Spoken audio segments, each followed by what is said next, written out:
Zalagat će se još za poboljšanje uvjeta života osoba s invaliditetom, pa tako i za njihovo zapošljavanje. Priuštiti i osobama s invaliditetom kvalitetnu zdravstvenu skrb, isto tako omogućiti im da osobe s invaliditetom ne budu diskriminirane po izboru liječnika s obzirom na arhitektonske barijere, a isto tako poraditi na tome da senzibiliziramo javnost i poslodavce kako bi počeli zapošljavati osobe s invaliditetom kao kvalitetne ljude, a ne gledajući ih kroz njihov invaliditet. U Istri živi više od 14.000 osoba s invaliditetom, što čini 6,8% od ukupnog stanovništva. One sada u novoosnovanom povjerenstvu imaju tijelo koje će sagledati njihove potrebe i želje te ih prenijeti izvršnoj vlasti, a u cilju da ravnopravno žive i djeluju na području Istre.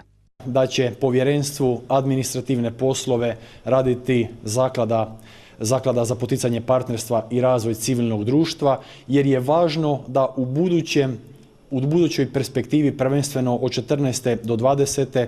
udruge maksimalno kandidiraju svojih projekata na europske fondove.